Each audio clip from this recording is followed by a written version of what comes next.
بسم اللہ الرحمن الرحیم۔ جیفری چوسر کی prologue to the Canterbury tells کے مختلف ٹاپکس کی ڈسکشن چل رہی ہے اور اس کے اگلے ٹاپک پہ ابھی ہم بات کرنے جا رہے ہیں۔ جیفری چوسر کی prologue to the Canterbury Tales کو جب دیکھا جائے تو اس کے اندر آرٹ آف کریکٹرائزیشن کا جو کوشچن ہے وہ بار بار ریپیٹ ہوتا ہے، اس کے اوپر کافی بحث ہوتی ہے، اس کو مختلف اسپیکٹس میں اس کو ڈسکس بھی کیا جاتا ہے۔ تو آج کے اس ٹاپک میں بھی ہم جیفری چوسر کی prologue to the Canterbury tells کے اسی کوشچن کو، اسی ٹاپک کو ایک مختلف پرسپیکٹو میں دیکھنے جا رہے ہیں۔ تو جیفری چوسر کے کردار جہاں پہ کسی ایک بندے کو، کسی ایک ذات کو ریپرزینٹ کر رہے ہیں، وہیں ساتھ ساتھ وہ ایک کلاس کو بھی ریپرزینٹ کرتے ہیں۔ جیفری چوسر نے اپنے کردار بناتے ہوئے ان کے اندر کچھ ایسی خوبیاں اس کے اندر ایڈ کیں جن کی وجہ سے وہ نہ صرف یونیورسل اپیل رکھتے ہیں بلکہ وہ اس کے ساتھ ساتھ وہ اپنی کلاس کو بھی ریپرزینٹ کرتے ہوئے ہمیں نظر آتے ہیں۔ ہمارا یہ ٹاپک جو ہے وہ جیفری چوسر کے کرداروں کے بارے میں ٹائپ اور انڈیویجول کے پرسپیکٹو کو ڈیل کرتا ہے۔ جب ہم اس ٹاپک کو ڈسکس کریں گے تو ہم بیسیکلی جیفری چوسر کی آرٹ آف کریکٹرائزیشن کے ایک پرسپیکٹو پہ دراصل بات کر رہے ہیں، اور وہ پرسپیکٹو ہے ٹائپ اینڈ انڈیویجولز کا۔ ٹائپ اینڈ انڈیویجولز پہ بات کرتے ہوئے ہم بتائیں گے کہ کس طرح کوئی کردار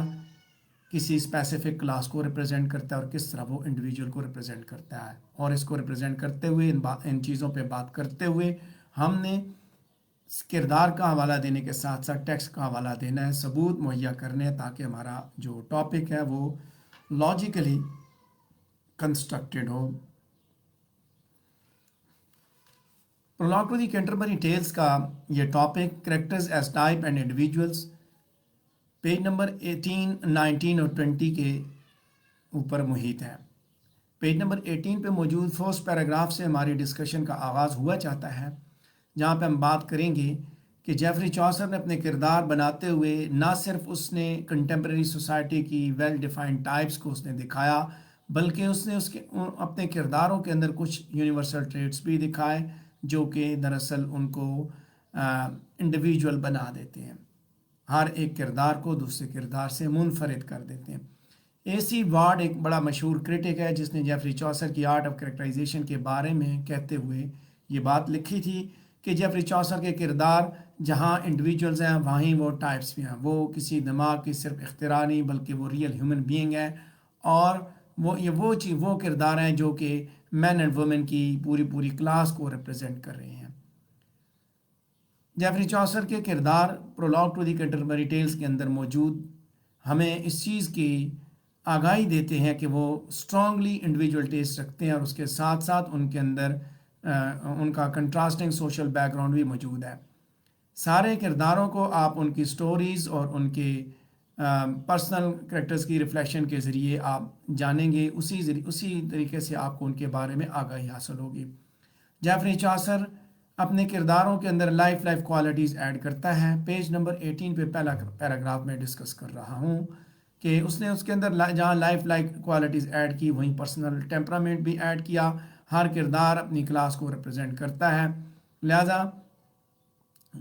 تاکہ جیفری چوسر یہاں پہ جو ہے وہ اسپیکر کی بھی جو انڈیکیشن ہے، جو نیریٹر ہے، اس کے بارے میں بھی بتاتا ہے۔ اپنے کرداروں کے ڈریس، فزیکل اپیرنس اور پرسنل ہیبٹس کے ذریعے جہاں وہ جیفری چوسر اپنے کرداروں کے امیجیٹ انڈیویجول انڈیکس کی بات کرتا ہے تو اس کے ساتھ ساتھ کچھ ایسی چیزیں ان کے اندر ایڈ کرتا ہے جو ان کو انڈیویجول ٹریٹ سے باہر نکالتی ہیں، اور وہ اپنی پوری کلاس کو بھی ریپرزینٹ کر رہے ہوتے ہیں، یعنی جس زندگی کی جس شعبے سے ان کا تعلق ہے اس پورے کے پورے شعبے کو بھی وہ ریپرزینٹ کر رہے ہوتے ہیں۔ پیج نمبر 18 پہ موجود سیکنڈ پیراگراف کی جانب بڑھیں گے، جہاں پہ ہمارا یہی ٹاپک نائٹ کی ڈسکرپشن سے بڑھے گا کہ نائٹ جس کو ٹروتھ اور آنر سے بڑا پیار ہے، فریڈم اور کرٹسی سے محبت کرتا ہے، اس کا جب آپ امپریشنز دیکھیں تو ایک ورچوئس کریکٹر ہے جو کہ دراصل اس کی بسمارٹرڈ آربیجن سے ہی کنفرم کیا جاتا ہے۔ باقی پلگرمز کے مد مخالف وہ نہ صرف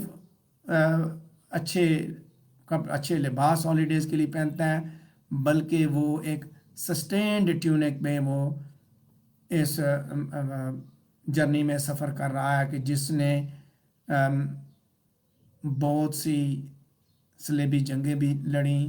گو کہ اس کے پلگرمیج سے آپ کو یہی محسوس ہوتا ہے کہ شاید وہ ان جنگوں میں سے درمیان میں ان کیمپینز میں سے ایک انٹرول لے رہا ہے، یعنی کہ وہ آج بھی اس پلگرمیج کے دوران، اس سفر کے دوران بھی وہ دراصل صلیبی جنگوں میں ہی مصروف ہے، اور یہاں پہ ابھی وقتی طور پہ وہ ایک بریک کے لیے آیا نائٹ کو، یعنی جہاں اس نے یہ دکھایا کہ شیولری کے لوگ دراصل اس وقت کہاں پہ مصروف ہیں، تو یہ بات بھی بتا دی گئی کہ شیولری بہادری کو ریپرزینٹ کرتی ہے، جرأت کو، مردانگی کو ریپرزینٹ کرتی ہے، اور یہ لوگ اپنے مذہب کے دفاع میں مصروف ہیں۔ وہیں ساتھ ساتھ اس نے اس کے ہارس ڈریس اور جینٹل بیہیویئر سے اس کو ایک انڈیویجول کریکٹر بنا کے دکھایا۔ جیفری چوسر نے نائٹ کے ساتھ اس کے بیٹے کی بات بھی کی۔ پیج نمبر 18 پہ تیسرا پیراگراف دیکھیں گے کہ نائٹ کے ساتھ اس نے اس کے بیٹے کی بات بھی کی ہے، جس کا نام ہے اسکوائر، جو کہ ہائیلی انڈیویجولائز کریکٹر ہے۔ اسکوائر جو کہ 20 سال کی عمر کا ہے، وہ ایک لور اور لسٹی بیچلر ہے جس کی کرلی لکس ہیں، دے ور لیڈ ان پریس، اور اس کی توجہ جو ہے وہ کورٹلی اکمپلشمنٹ اور ملٹری کے درمیان میں بٹی ہوئی ہے۔ وہ اپنے آپ کو جہاں ایک بہادر سپاہی ثابت کرنے کی کوشش کرتا ہے، وہیں ساتھ ساتھ وہ یہ بات بھی ثابت کرتا ہے کہ وہ ایک بڑا ڈیووٹڈ لور ہے، وہ ناچ بھی سکتا ہے، اور اس کے علاوہ وہ نہ صرف میوزک پلے کر سکتا ہے بلکہ اسے کمپوز بھی کر سکتا ہے، وہ خود لکھتا بھی ہے۔ جیفری چوسر نے اس کی انڈیویجویلٹی کو پورٹری کرتے ہوئے ان لائنوں کا سہارا لیا: Embroidered was he, as it were a mead, and full of fresh flowers, white and red, singing he was, floating, floating all the day. He was as fresh as is the month of May. اس کے بعد ان کے ساتھ تیسرا کردار جو اس نے دکھایا، جو نائٹ اور اسکوائر کے ساتھ ہے، وہ یو مین۔ اس کے اندر کوئی بھی consciously formed code of behaviour موجود نہیں ہے، بلکہ وہ اپنے انسٹنکٹیو پرنسپلز کی ہی عزت کرتا ہے، اور اسے ریویل کرنے کے لیے جیفری چوسر نے اس کی رائل سروسز کا سہارا لیا، اور ساتھ ساتھ اس کی جو پروفیشنل ایکوپمنٹ کا جو استعمال ہے، یعنی تیر انداز ہے بیسیکلی، وہ تو تیر کا اس نے کس طرح وہ استعمال کر رہا ہے اس کے بارے میں بھی اس نے بات کی ہے۔ اور اس کے بارے میں بات کرتے ہوئے کہتا ہے کہ he has an oak-like toughness of physique and of spirit which is suggested by a single comment, cannot heed hardly he with a brown vistage, characteristic touches of emphasis, bright in knee, a mighty bow, sharp as point of sapphire، اور اس کے ساتھ ساتھ اس کے colour کی فلیشنس کے بارے میں بات کرتا ہے، اس کی جو پالشڈ میٹل ہے اس کے بارے میں بھی بات کرتا ہے۔ تو یہ بھی دکھاتا ہے کہ یو مین جو ہے وہ اپنی سوسائٹی کے اندر موجود جو ایمبیشن اور گریڈ ہے اس سے بھی متاثر نہیں ہوتا۔ پہلے 4 پیراگراف ڈسکس کرنے کے بعد ہم آگے بڑھیں گے 5ویں پیراگراف کی جانب، پیج نمبر 18 پہ، جہاں پہ میڈم ایگلنٹائن دا پرائرس کے بارے میں جیفری چوسر بات کرتے ہوئے بتاتا ہے کہ وہ ینگ لیڈیز کی استانی ہے، اور اس نے اس کے نیزل پروننسیشن کی وجہ سے انڈیویجولائز کیا، اور اس نے بتایا کہ پرائرس جو ہے وہ فرینچ بولتی ہے جس طرح اسٹیفرڈ اور بو بولتے ہیں، اور اس کے ساتھ ساتھ اس نے اس کے بارے میں یہ بات بھی بتائی کہ وہ ٹیبل مینرز کے بارے میں کتنا خیال رکھتی ہے، اس کے جو کورٹلی بیہیویئر ہے اس کے بارے میں بھی اس نے بات کی۔ چوسر نے بڑے ہی مزاحیہ انداز میں اس کے کردار کو پیش کیا کہ ایسی عورت اس نے دکھائی جس کی انٹرسٹ مذہب کا نمائندہ ہونے کے باوجود، جس کی انٹرسٹ مذہب میں تو نہیں باقی ساری فیشنیبل ورلڈ کے اندر موجود ہے۔ اس کی اپیئرنس، اس کا ڈریس، یہ وہ چیزیں ہیں جس کی وجہ سے وہ انڈیویجول ہو جاتی ہیں۔ پیج نمبر 18 پہ سیکنڈ لاسٹ پیراگراف پہ اگر آپ دیکھیں تو وہاں پہ جیفری چوسر کے مانک کے بارے میں بات کی گئی ہے، جس کو ہنٹنگ اور گڈ چیئر کا بہت شوق ہے، اور وہ ایک ایسا کردار ہے جو کہ آؤٹ آف سمپیتھی ہے مکمل طور پہ، چونکہ اس کے اندر مناسٹک آرڈر کے لیے کوئی بھی کسی قسم کی محبت موجود نہیں ہے۔ نمائندہ مذہب کا ہے لیکن مذہب سے اس کو کوئی رغبت نہیں ہے۔ اس کے گنجے سر کے بارے میں بات کرتے ہوئے لکھتا ہے کہ اس کی آنکھیں اس کے چہرے پہ چمک رہی ہیں، اور ساتھ ساتھ اس کی رائڈنگ کے بارے میں بات کرتا ہے کہ اس کے پاس جو ہارس ہے اس کے بارے میں بھی بات کی جاتی ہے کہ اس کو گھوڑوں کا، کتوں کا بڑا شوقین ہے۔ اس کے بعد جیفری چوسر نے پیج نمبر 18 پہ آخری پیراگراف میں جو بات کی وہ فرائر کے بارے میں بات کی کہ فرائر جو ایک پلازیبل، ہپوکریٹ، گریڈی، سنوبش اور سیکشولی پرومیسیوس کریکٹر ہے، اور وہ ایسا کردار ہے جو کہ کنفیشنز کو غلط استعمال کرتا ہے، اور وہ نیڈی لوگوں کو پروفیٹیبل ایسوسیشن کی خاطر جو ہے وہ ان کو نگلیکٹ کر دیتا ہے، اور وہ صرف اور صرف انہی لوگوں کو دیتا ہے جو اس کو پیسے دیتے ہیں، وردی ویمن اور مرچنٹس، ان کو وہ ساری کی ساری جو کنفیشنز ہیں ان کے حوالے کر دیتا ہے، گناہ کرتے رہو، کنفیشنز ملتے رہیں گے۔ سو اس کو اپنے پارس اور بیلی کا بڑا خیال ہے، اس کی اپیرنس، اس کی آنکھیں، اس کی پروننسیشن، یہ ساری چیزیں اس کی انڈیویجویلٹی کو پیش کرتی ہیں۔ پیج نمبر 18 پہ میں نے 5 لائنز جو ہے فرائر کے کردار کے اوپر رکھی ہیں، جس سے آپ یہ اندازہ لگا سکتے ہیں کہ وہ کس طرح ٹائپ سے انڈیویجول کی جانب بڑھتا ہے۔ جیفری چوسر جب بھی اپنے کرداروں کی انڈیویجویلٹی کے بارے میں بات کرتا ہے تو وہ یہی چیز دکھاتا ہے کہ کس طرح کوئی کردار انڈیویجول ہو جاتا ہے، اس کے اندر وہ ایلیمنٹس اس نے دکھائے کہ یہ چیزیں جو ایک کردار کو انڈیویجول کر دیتی ہیں، جو دوسرے کرداروں سے بالکل مختلف کر دیتی ہیں، یعنی کہ اس اپنی کلاس کے حساب سے اس نے دکھایا کہ کس طرح کوئی کردار جہاں اس کے اندر یہ خوبیاں، جیسے مذہب کا نمائندہ ہے تو پھر وہ مذہب کے اوپر کاربند ہے کہ نہیں ہے، اگر نہیں کاربند تو اس کا مطلب ہے یہ ان لوگوں کو ریپرزینٹ کرتا ہے جو مذہب کے اوپر کاربند نہیں ہے، اور جو مذہب پہ کاربند ہے تو وہ دکھاتا ہے کہ یہ وہ لوگ ہیں، یہ پوری کلاس ہے جو کہ مذہب کے اوپر سختی سے کاربند ہے۔ پیج نمبر 19 کی جانب بڑھیں گے جہاں پہ ہمارا پہلا پیراگراف ہے۔ جیفری چوسر کے مرچنٹ کے بارے میں بات کی گئی ہے کہ جس کی داڑھی کے بارے میں بات کی گئی، یہ فوک بیئرڈ ہے اور وہ ایک بڑے گھوڑے پہ بیٹھا ہوا ہے، اور he puts upon his head a Flemish beaver hat، اس نے سر کے اوپر ایک ہیٹ بھی پہنا ہوا ہے۔ سو اپنے پمپس موڈ آف ایڈریس اور constant talk of business profits کے باوجود اگر دیکھا جائے تو وہ ایک ایسا شخص ہے جو کہ ابھی بھی قرضے کے بوجھ کے تلے دبا ہوا ہے، یعنی کہ بظاہر وہ اس کا لباس بھی بہت زبردست ہے، بزنس کے بارے میں ہر وقت بات کرتا رہے، لیکن خود قرضے کے بوجھ تلے دبا ہوا ہے، اور وہ خود اب اپنے آپ کو بھی اس لیگل بینکرپسی سے بچانے کے لیے ان لیگل ٹرانزیکشنز بھی فارن ایکسچینج میں کر رہا ہے، اور اس کے ساتھ ساتھ جو ہے اس کی جو انوالومنٹ ہے اس کے بارے میں جیفری چوسر نے بات کی۔ یہیں اس کے ساتھ اس نے ایک اور کردار دکھایا، لکلارک آف آکسفورڈ، جو کہ اپنے تھریڈ بیر میں بڑا کنٹینڈنٹ ہے، اور وہ ہائیلی انڈیویجول کردار ہے۔ مین آف لا کے بارے میں جیفری چوسر نے بات کی کہ وہ بھی بیسیکلی وداؤٹ ریلائز فارم ایک امپریشن اس نے دکھائی ہے۔ تو یہاں یہ چیز بھی آپ کو پتہ چلتی ہے کہ مرچنٹ کلاس کے بارے میں، جو ایمرجنگ کلاس ہے اس کے بارے میں بتا رہا ہے کہ کس طرح ایمرجنگ کلاس جو ہے وہ ایمرج کرنے کی کوشش کر رہی ہے، قرضے لے کے یا فاؤل مینز کس طرح استعمال کیے جا رہے ہیں کسی چیز کو حاصل کرنے کے لیے، کوئی مقاصد حاصل کرنے کے لیے۔ پیج نمبر 19 پہ سیکنڈ پیراگراف دیکھیں گے، فرینکلن کے بارے میں بات کی، ہائیلی انڈیویجولائز کریکٹر،